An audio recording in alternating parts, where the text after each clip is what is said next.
ñu ñëw le 25. Khalifa Sall présenté Ngoné Mbengue. Tout à fait. Yéen ngeen préconiser le boycott. Tout à fait. Et Abass Fall qui passe comme par surprise. Qu'est-ce qui s'est passé? moo jaaxal ñëpp may. mais ñun actuellement ñu ngi dans l'évaluation, nous sommes en train d'évaluer, nous sommes en train aussi de faire le bilan du processus qui a conduit à la journée du 27, parce que loolu il faut que ñu def ko. Et ce qui est sûr et certain mooy le vote des Dakarois a été trahi. Et quand je dis le vote des Dakarois a été trahi. Trahi par qui? Le vote des Dakarois a été trahi en haut lieu. En haut lieu, c'est-à-dire? En haut lieu. Haut lieu, c'est-à-dire? Xam nga ce qui s'est passé avec Barthélémy, c'est une commande politique de certaines personnes. ñëpp ngi toog di la déglu. Ce qui s'est passé. Hier, Madiop a été direct. Non, moi je suis direct. Moi je suis direct et je suis franc. Non, xaaral may. Man je suis direct. Si vous ratez cette occasion. Je suis direct et je suis franc. moo tax ma ne la sama jigéen xam nga man sama bàmmeel laa taxaw. Et que dara taxul may wax safaan. Trahi en haut lieu comment? C'est une commande politique qu'on a exécutée. C'est tout. Gis nga ce qui s'est passé may à la ville de Dakar, c'est la suite logique des élections législatives de 2024. C'est-à-dire? Voilà.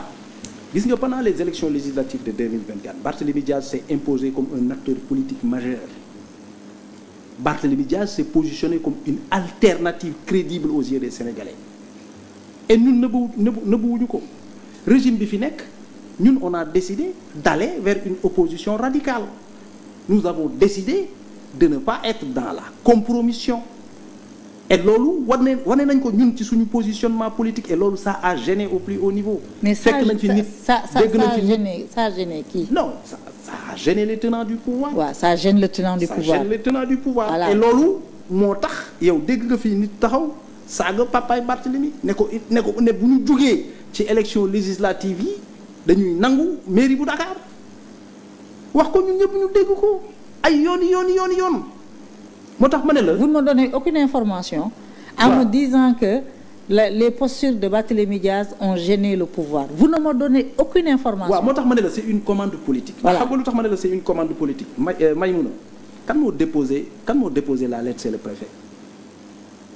Xam nga le code dit que le représentant de l'État peut constater la démission du maire en cas de, mais bien vrai que nekkuñu ci cas yooyu, mais kan ba pare mu ne tout citoyen électeur municipal, maanaam tout citoyen qui est électeur de la ville. Non bàyyi ma ñëw may nag bàyyi ma continuer sama raisonnement. J'ai tellement parlé de la déchéance de Barthélémy Diaz, il n'est pas question de ça ce soir. D'accord. Il est question de danga ne ce qui s'est passé le 25.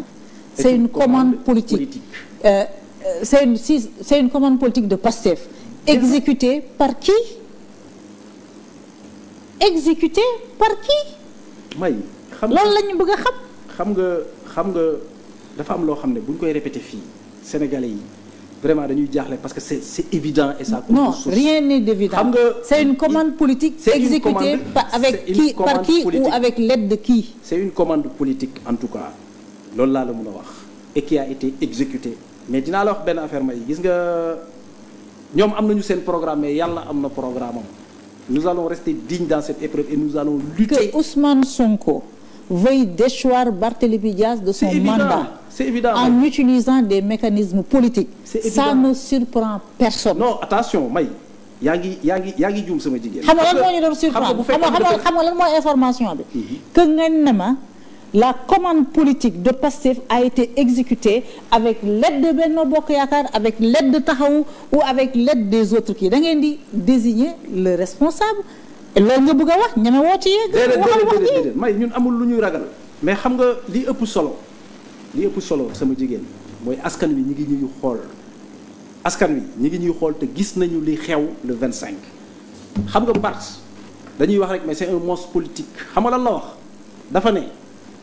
Képp koo xam ne opposant nga boo fa demee tu as trahi le vote des Dakarois et loolu ça veut tout dire man foofu laa yem mais ce qui est sûr et certain mooy leur entreprise d'élimination de Barthélémy Diaz ne réussira pas et ne prospérera pas. Les autres partis c'est des partis, ce sont des partis légalement constitués. Je suis d'accord. Légitimes et libres de leur choix politique. Oui. man bi vote bi jeexee j'étais tellement surprise pour man Ngoné Mbengue mooy gagné j'ai appelé des gens à Benno Bokk Yaakaar ma ne leen mais yéen pourquoi boycotté wu leen ils disent non ñun du ñu boycotté loolu du suñu démarche xam nga taxaw tey wala nu mu tudd Sénégal bi ñu bokk mënul imposer kenn kii yam l'essentiel ñu bari conseil opposition yu bari nee nañ ñoom dem nañu wote nañu et que ñoom ñoo tax Ngoné Mbengue retrouvé wu avec plus de 30 voix.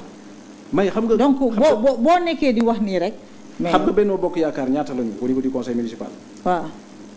ils sont entre 33 et 37. non Benno Bokk Yaakaar ils sont 22. déedéet Benno Bokk quand je parle de Benno Bokk Yaakaar mooy Benno Bokk Yaakaar et leurs alliés. non ils sont 22 Benno Bokk Yaakaar et leurs alliés ils sont 22. ils sont 22. ah soit mais ñoom boo leen cumuler ñoom c'est-à-dire s'ils faisaient bloc autour de Ngoné Mbengue parce que ñoom ils se réclament de l'opposition nga cumuler leen avec les voix de Taxawu Sénégal Ngoné Mbengue allait passer mais lan moo tax c'est-à-dire xam nga loo dafa am loo xam ne may dafa am. mais sauf que Benno Bokk Yaakaar dafa fractionné. Benno Bokk Yaakaar n'est pas uniforme. gars yi ku ci nekk jël na yoonu Benno Bokk boppam. Yaakaar est fractionné Benno Bokk Yaakaar le commandement le processus de commandement n'est pas uniforme actuellement au niveau du conseil municipal ça se sent. Il y a des pros Amadou Ba, il y a des pros Abdoulaye Diouf Sarr, il y a des pros voilà, il y a des pros.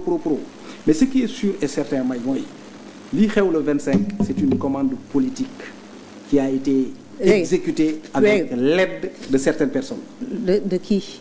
Avec l'aide de certaines personnes. Le moment venu nous le dirons.